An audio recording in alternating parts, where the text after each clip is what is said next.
All right, everyone. So in this video, we're going to talk about delta unwinds.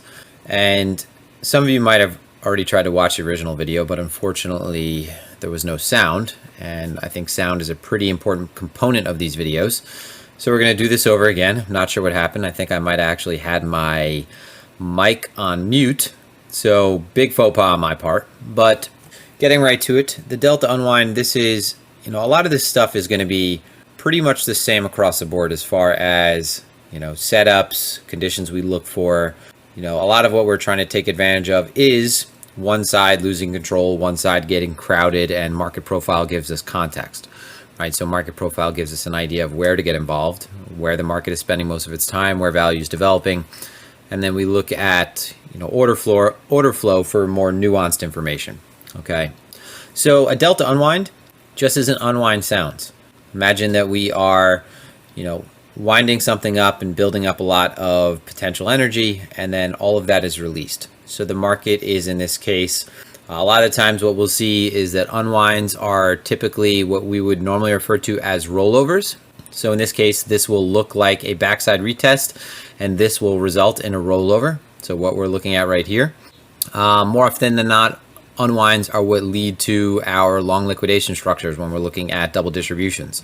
So when we see a structure that looks like this, a lot of the times this began as a market that might have been in balance up here, and then we have this unwind and we have this long liquidation cascading structure.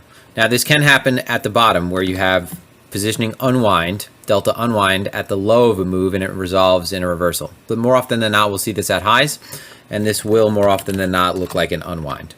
Okay, so we're going to go for a record in this video. How many times can we say more often than not, or the word typically? Because sometimes we just like to anchor onto certain words.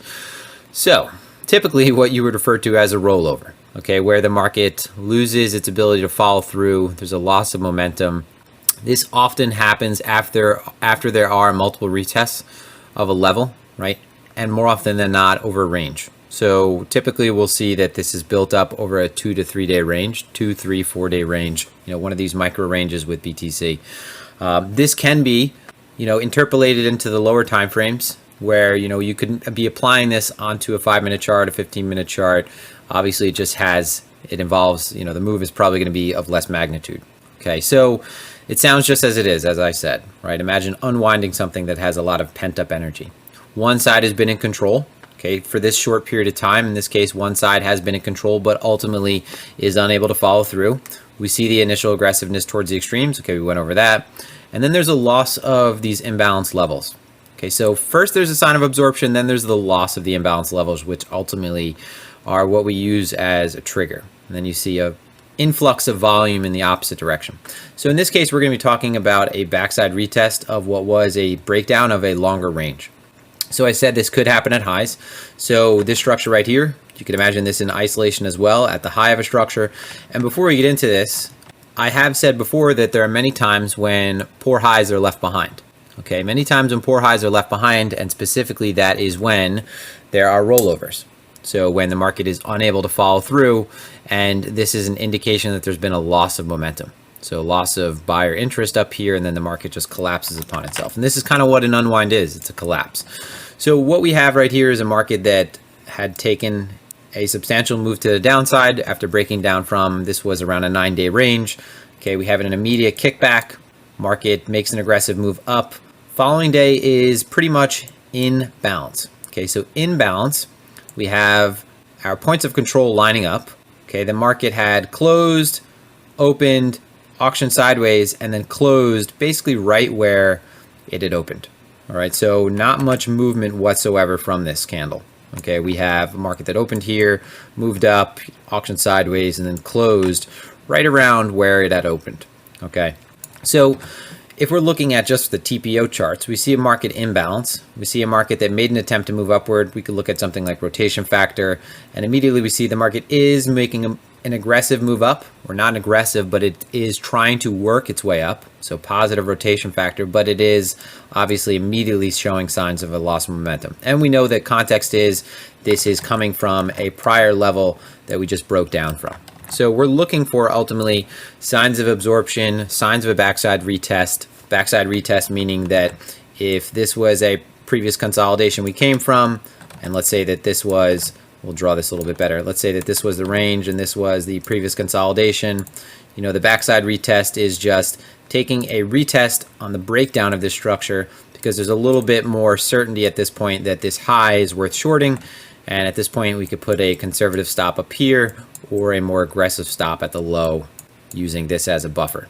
Okay, so in this case, you're not using the stop or the structure as a buffer. In the case of the stop up here, you're using this space as a buffer, saying that, you know, this was a range that we were making an attempt to move up from, but it broke down. So this is, you know, the little bit of cushion we have to take this position, right?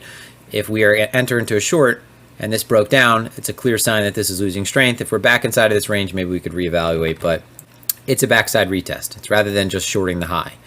So, all right, so we move off of the low, semi-balanced, aggressiveness kind of dying down within the structure, and we're retesting the underside of a previous structure that we broke down from. So this is a longer period range actually coming from a structure that was trending upward. So it's not that we're approaching this and thinking, I'm looking for the delta unwind, you know, here in the first day or even the second day, but what we're starting to do is hopefully get better at picking up on the evidence that this is setting up over time, right? So we're looking at this in hindsight. What we're not saying right now is that you're looking for a delta unwind right here and that you'd be able to spot it, okay? So we're looking for likely a retest of the underside of the structure. So we get the retest, so the market moves off of the low up to the high. Not much of a the ability to close at that level. You can see that we closed down here right where price opened. When we look at CVD first, okay, so CVD shows that we have aggressiveness towards the upside. We have slightly more aggressiveness in terms of CVD than we actually do in price action. So we can see a substantial amount of wicks towards this high, but the market has made an aggressive move off of the low and retested the underside of that structure. Okay, one of the things to pay attention to is that at this low, there's no sign of absorption. So it's not like at this low that we see that, for example, CVD is showing anything in terms of price action that is not being picked up. So we're not seeing, for example, that price is making, in this case, a higher low, but CVD is making a lower low. There's really no signs at this low that there is any kind of major absorption at the low. So we'd have to assume that maybe continuation is already a little bit more possible at this point, or considered a little bit more, just because we don't have any major signs that a buyer has stepped in down here in terms of the passive hand stepping in, right, and being able to see that on CVD. So aggressiveness off of the low, and we're going to get that first retest. So we're going to get that first retest. Hopefully a backside retest gives us some kind of consolidation against this level that we could look to position around. So the first retest, we look at that on the actual footprint. There's a few things that are worth paying attention to. The move up was aggressive. We had volume behind the entire move, delta behind the entire move. Towards this high, the first area that we retested the underside of that structure where we actually came in contact with it, volume did drop off, right? So we see 15 million, 13 million in the teens, not really in the low teens whatsoever within the structure, okay, except for within the consolidation, but talking about the aggressiveness towards the highs. At the highs, you want to see high volume. So at the highs, high volume, at the highs, high volume, and then when we get over here, our last two candles before this rolls over after that first attempt up, low volume, right? We're looking at, in this case, excuse me, that lines up, 15 and 13, all right? So not too much volume at the high, okay? We have aggressiveness, but there's a few imbalances that are worth paying attention to, okay? These are sort of our anchor points from now on. So imbalance at the high, beginning right here, ton of aggressiveness, unable to close above that level. More specifically, one right here as well, though. Okay, so we could see there's a little bit of a single print here. So we have an area where there's these 4 zeros where this never went bid. Price traded through this very rapidly, and we had not had this in this structure prior at all. So if we go back throughout any of this structure, you will not find any period like that where there is a gap. Okay, we might have initially off the low when there's a large amount of stops being run, but towards the high, into this aggressive move at the high. At any of the other highs within the structure, we haven't had this type of gap, right? So we see that we have this imbalance right here. So we're going to look at that because this should serve as a support if we're retesting it. So the first retest that we get, we come back down into this level where the imbalance occurred, all right, and we begin to break down. So this is the first move into the structure. Now again, we're not approaching this at this point thinking this is going to be the delta unwind. We might be approaching this and thinking that this is a scalp opportunity, that maybe this is a reclaim into this level, right? This is an area we're going to be observing, but we're not thinking delta unwind immediately. We don't have enough evidence. As we pan across the structure, what we'll see is that this imbalance level, price returns to it, okay, and we'll get rejected from it. So we get more aggressiveness, unable to close above that level, and that has now flipped as some microstructural support and resistance flip. So price is able to close through this level. So we're able to break through this level on the low time frames. But again, we come up into that level where the imbalance last occurred. Okay, so level where the last imbalance occurred, where price was unable to gain acceptance into, price returns to that level. Now, on the CVD, at this point, we're seeing that there is very clear one-sidedness by buyers in this case to move price up. There's very clear one-sidedness even within this micro range. So even before we get to the right side of this where the collapse begins. So it is very clear within this structure we have a very obvious delta divergence. Okay, price is not even making a close through this high. The delta divergence started showing up before then. So on this move up while price was down here, we were already making a higher high in delta. So this is a very clean setup because at this point, you know, we don't have any kind of violation of this high. We don't have to wonder if delta is leading yet. All right, where if price passed through here and delta was still increasing, that maybe it's leading. There's no sign that we've lost this level. You know, what we would normally look for is if this was our trigger, if price was still moving through and we had this delta divergence, we would want to see something like this where we lost the level. So here we have it showing up kind of immediately. So we see that this is crowding already. So crowding with really no result. So we are setting up for an unwind because at this point we see we have a ton of aggressiveness into the high as well. So we're looking at this on a 30-minute chart, all right? 30-minute chart, you would be looking at the last structure on the high time frame to find your sticky points, period.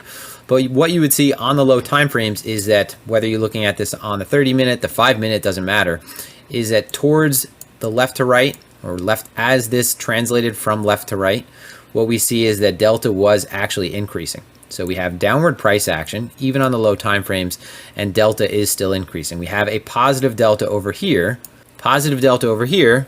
where we have, in this case, lower price action than the prior, right? Positive CVD, excuse me. So CVD has gone up in this case, but price has been unable to move up, and we still have signs that buyers are getting aggressive into this level. So with an unwind, with a rollover, you don't really get any kind of spikes up. So what I shared not too long ago, and since we're redoing this video, is that not every time do we need to have something that looks like this at the high, where you have, let's say that this was a first high and then price ranged, moved sideways, and then before this breaks down, it needs to take the high. Okay, so sometimes you don't get that. Sometimes you just get this delta unwind where price rolls over, where you start to see that price rolls over, and most importantly, we're leaving behind all of this delta. The trigger for this trade is losing the microstructure that we established between it that was actually from an imbalance on a move up to the high. So if we zoom out, this level at 9200, 9240, 9250, this is where the imbalance occurred on the way up, on the final break towards the high, where again we had more crowding at that level as well. So we have a breakdown through the imbalance, and one of the most important things to pay attention to is that at this point, at this break, okay, price was offered. So it's not like price has broken through this level and immediately liquidated anybody, right? We see that price broke down and now we have someone offering this. So someone is willing to passively sell this at this point.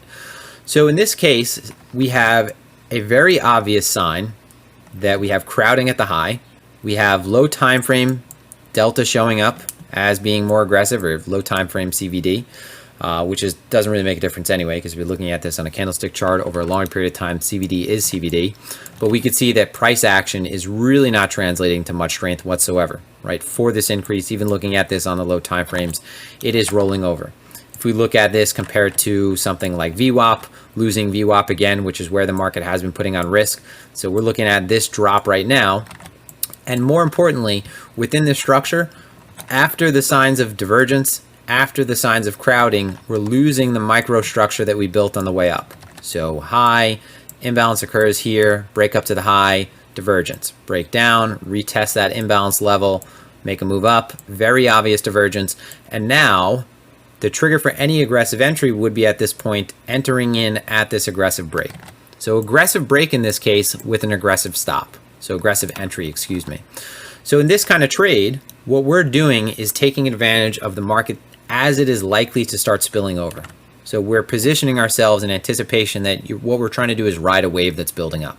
So we know that over the course of this structure, we've had a lot of volume come in, we've had a very obvious delta divergence, and we've had very obvious imbalances at the high.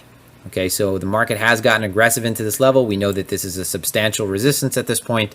We've lost where the market has put on risk. And when I say the market, often I'm just talking about where price is, but we're talking about losing VWAP. And we have this aggressive dump under structure. So this is the kind of trade where I will position aggressively, anticipating a large unwind of this positioning. Okay, we're losing structure. We're below microstructure that we established on the way up. This dump is going to be the what precedes the eventual collapse that built up within the structure, or the eventual collapse of the pressure that built up within this structure. So in this kind of trade, what we would be doing is targeting the next significant area. So if we look at the TPO chart, what I would normally be doing is just targeting where we had levels to clean up. All right, previous points of control, poor lows. Right, in this case, we have two back-to-back poor lows. This is pretty much set up for a flush. So all we did was see that the market got crowded into this level. Okay, so got crowded into this level. In the final move up, all right, looked like it was trying to make an attempt at this high again, fell back within the prior day's value. Okay, has this flush move that breaks structure, and at this point we could get aggressively behind this position and put on a tight stop back above this high. So you could put on a tight stop at this point back above the most recent high before this breakdown. Okay, you see that price went offered right here, meaning that someone was willing to passively sell this. It wasn't just that we saw that sellers were aggressively selling this right here, it was passively sold.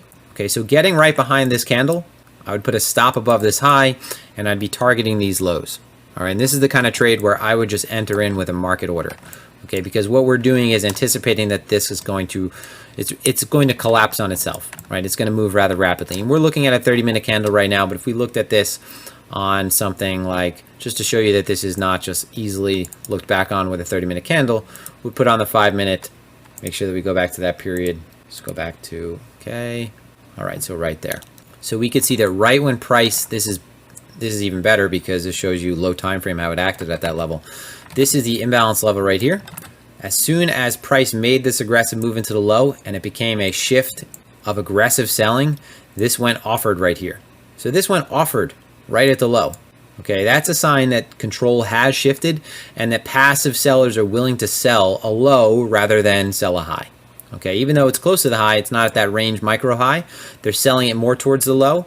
They're looking to push this lower. Okay, knowing that there's likely going to be some type of liquidation from any kind of long pressure that built up.